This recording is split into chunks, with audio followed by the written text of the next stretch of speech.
So here I am in the, what you might call the heart of Buxton. I'll turn the camera around here so you can see it. I got a little help from local farmers who brought me down here. It's a little bit muddy, so I climbed in their pickup and they brought me down here. But I'm going to turn it around so you can kind of see the landscape. I'm standing on top of what was probably a coal mine operation right here. But if you look further down, you see that old dilapidated building. That's about the only thing that's left really of buildings here in Buxton. That was probably, I think, a general store at one time. And if you can use your imagination looking at this hill here, and this whole area would have been lined everywhere with houses, homes, streets, churches, businesses.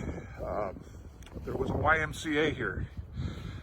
All kinds of, whatever services a town needs, you would have found it here. This is out in the middle of nowhere, in the middle of Iowa. And it's an important part of our history. So that's why I'm here. And I read about this a few years ago, and then got in touch with a person by the name of Rochelle Chase, who wrote 2 books about Buxton. And they were just fantastic, and they kind of captured my imagination about coming here, learning more about it.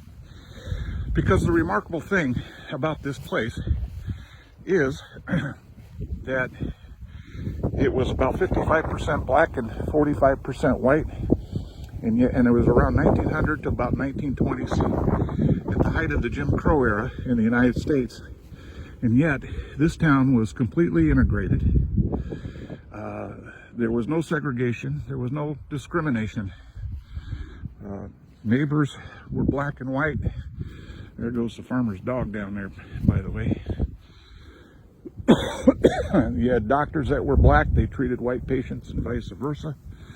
Lawyers.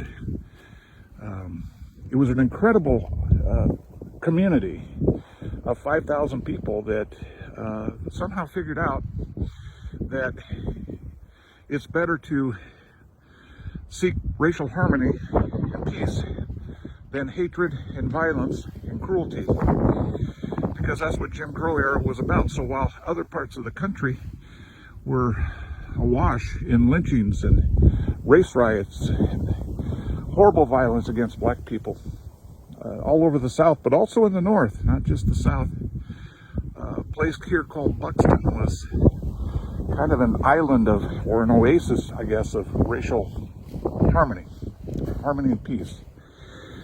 And it's inspired me to dig further, to learn more about this part of our history, because,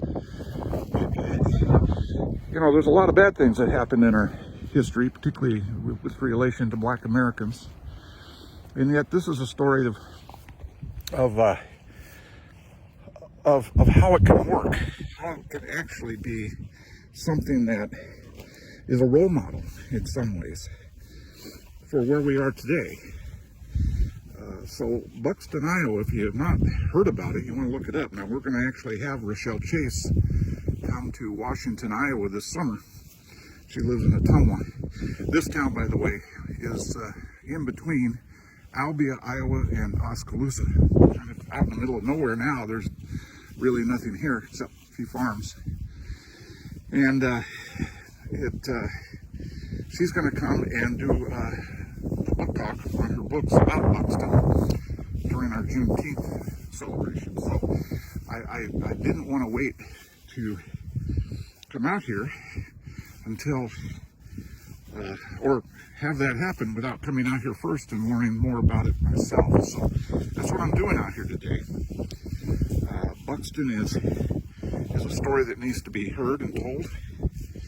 And I think in the future, Buxton can actually provide a little bit of a roadmap for how do we navigate a changing demographic in the United States, where it's predicted now by the year 2045, the United States will no longer be a majority white country. People of color will make up the majority. Excuse me. a little hard for some white people to swallow that, I think. And there's a lot of reactionary, panic, if you will, going on about that. So I'm hoping that as I learn about how the people here from 1900 to about 1930 lived together, worked together, prayed together, went to same churches, same schools, made their lives together, and accepted one another, cared for one another here, how we can do that again, but on a larger scale. But I think it has to do something with learning how to live in someone else's shoes. And that's what empathy is about. That's what I'm trying to come in contact with here for myself is how do I put myself in the shoes of black people who experience such hatred and discrimination so that I understand the experience and can have empathy. And then let that empathy move me toward action to undo and dismantle the system. So I'm kind of get some of this behind me here in the background. There's the building again, I think. Where'd it go? It's over on this side, yeah. So I hope this will kind of give you an appetite to learn more. We're going to be doing some other events this spring and summer that highlight Buxton, also highlight racial relations and justice. And so stay tuned for that. But this is a remarkable place. I really appreciate the local help from the farmers. I found the way up over yonder on that hill over there is the cemetery, which is now kept by the county, which is really nice.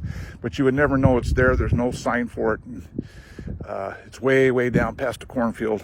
And we drove down there and I got to look around the cemetery and see all the names of the people who are buried there who lived here. This was a thriving town. There's no other way to describe it. 5,000 people out here in the middle of nowhere.